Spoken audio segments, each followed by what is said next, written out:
Hi guys, Tiffany here. Welcome back. And if you're new, welcome. A lot of people have been asking me for a Q&A, and a lot of that is because of my recent hospital visit. But of course, other people have other questions. And so over on Instagram and here on YouTube, I asked people for their questions. So I have quite a list. I'm gonna see how many I can get through without this video being hours long. I am going to try to get to them as many as I can.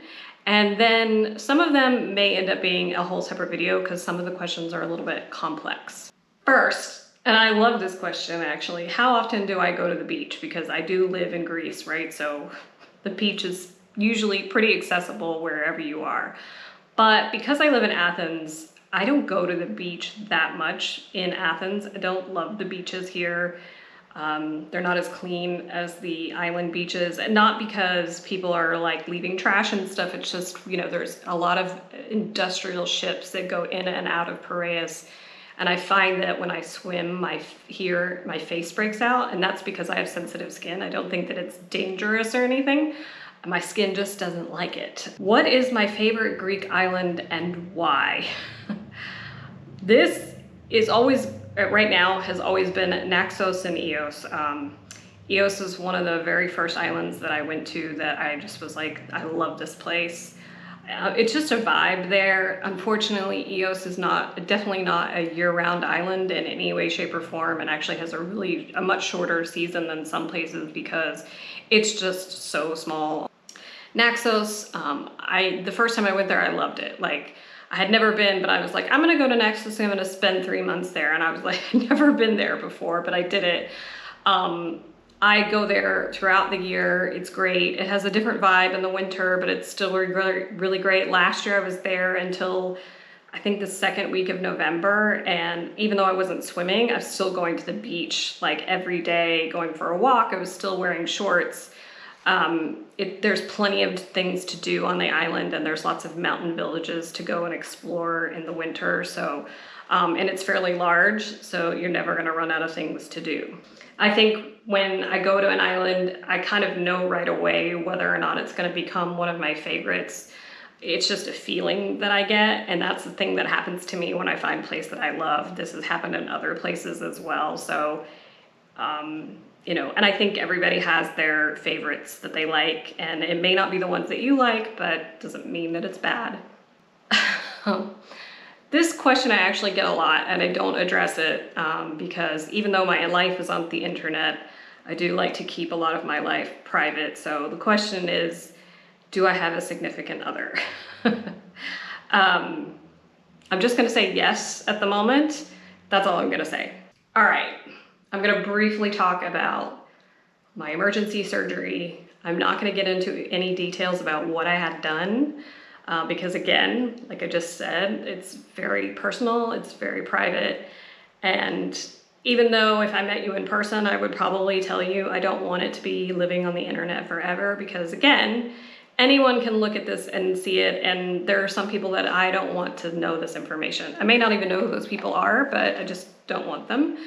So basically, it's been over a month now. I had some severe pain and it wasn't getting better with painkillers, so I went to the emergency room and of course they took blood. They did an x-ray and an ultrasound, and they kind of thought they could figure out what was happening, but anyway, I had to wait and see a specialist.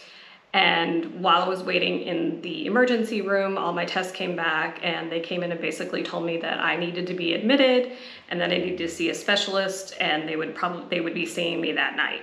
So that later that evening, the specialist came, he did some more tests, and he's like, look, you need to have surgery, but you have an infection and we need to work on getting that infection down before we have the surgery.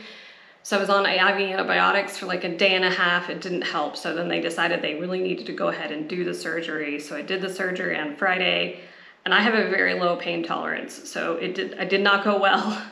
I also don't do well with anesthesia, as most people don't. So my recovery time took a lot longer than they expected and that I was hoping for. And I ended up being in the hospital for a week. And then I needed to recover from the surgery after that when I got home, and that was challenging because I do live alone. So, you know, it's difficult to do things for yourself when you're not feeling very well. So that's the very generic sound of it. It was very, very serious. My infection was very bad. And if I hadn't gone in that day, I could have really been very ill for much longer. So that's all I'm gonna say about it. If for some reason you happen to see me in the street one day here in Athens and you say hello and you wanna hear the story, I'll tell you. Okay, on to more interesting and happy things. Are there many expats in Athens? How do you meet new friends? And how do you learn the ropes living there? This is like a three-parter, and I'm paraphrasing some of these questions because some people like wrote paragraphs, which is fine, but I can't do that here. I don't know how many expats there are in Athens. You know, as a person who's lived in various different places, it seems to be bigger than you would think, but smaller in comparison to like the other places that I've lived. So there are plenty of like meetup.com groups, there's internations, and then there's a lot of Facebook groups for expats and they do stuff. There's digital nomad groups of things that people do stuff. So you just kind of have to test them out. I am personally not a person who has like dozens and dozens of friends. I'm very much a person who enjoys their own company. So I don't have tons of friends and I don't feel the need to like make a lot of new friends.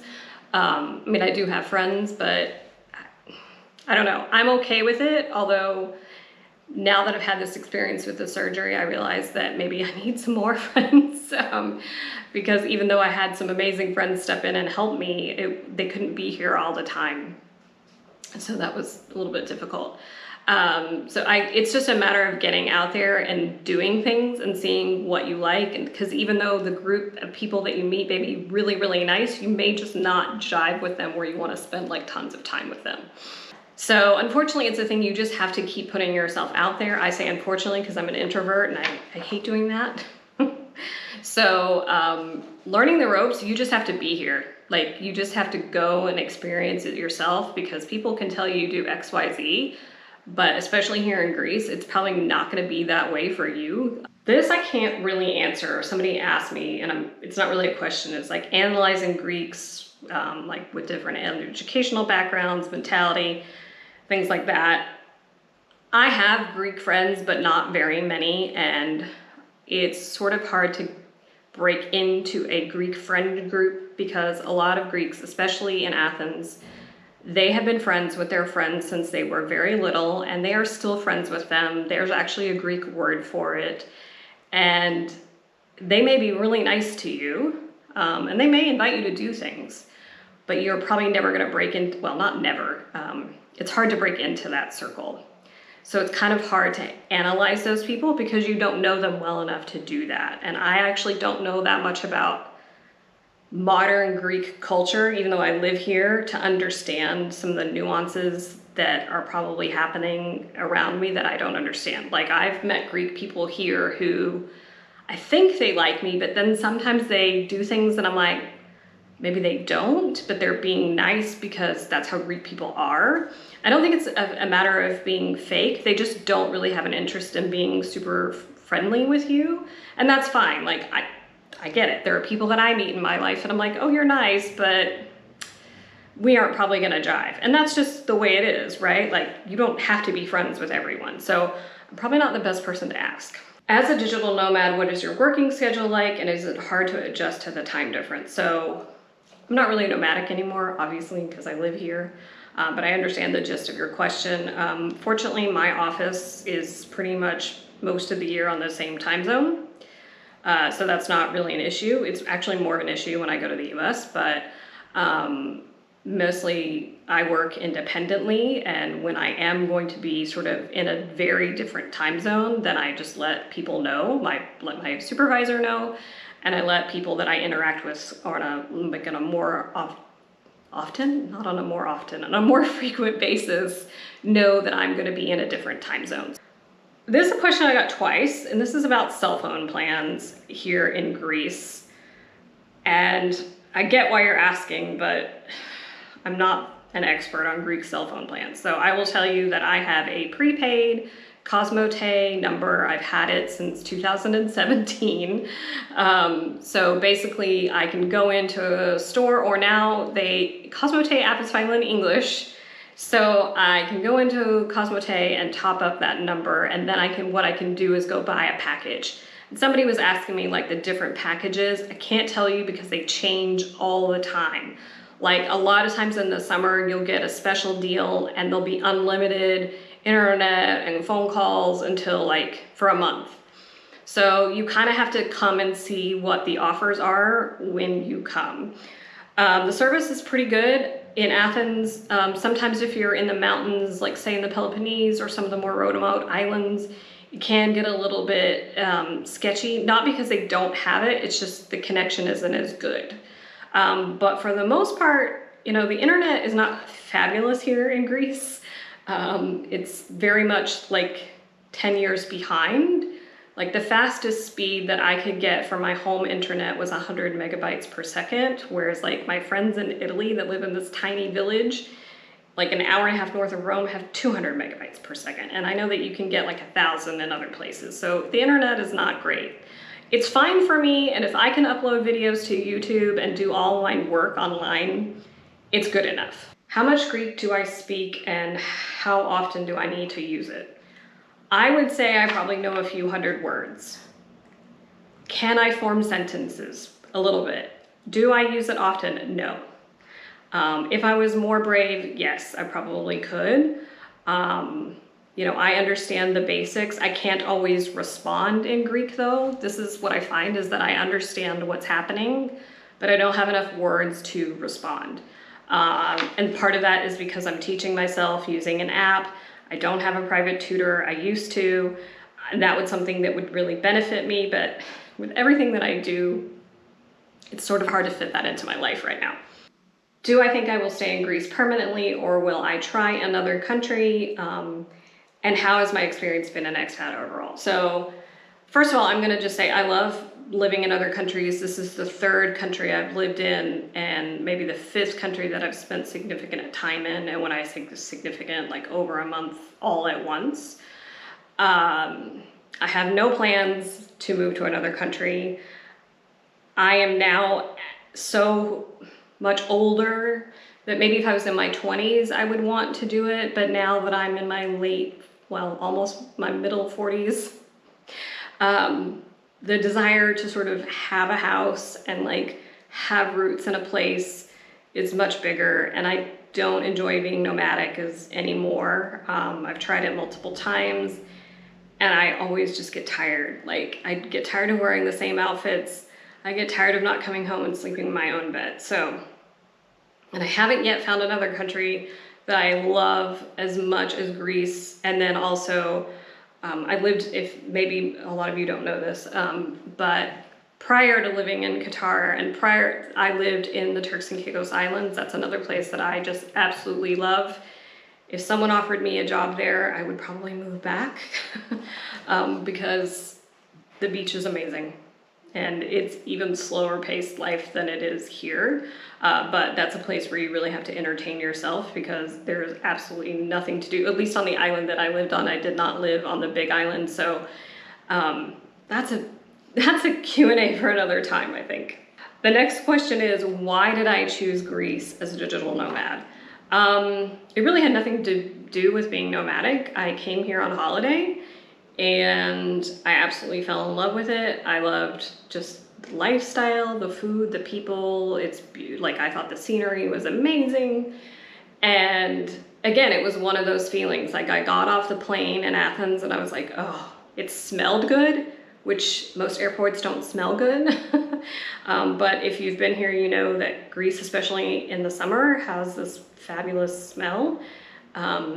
Like trees and things like that, and the sound of the cicadas. So I absolutely loved it. So it really had nothing to do with me I wasn't even a nomad at that point. I had a job in Qatar. This was just a holiday.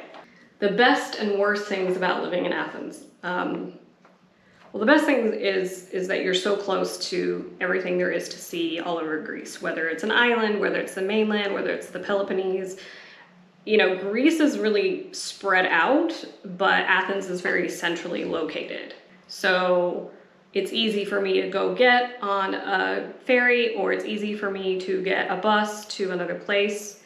The public bus system, like inner city bus system, while it's confusing in terms of scheduling, it's super easy to navigate and it's very clean.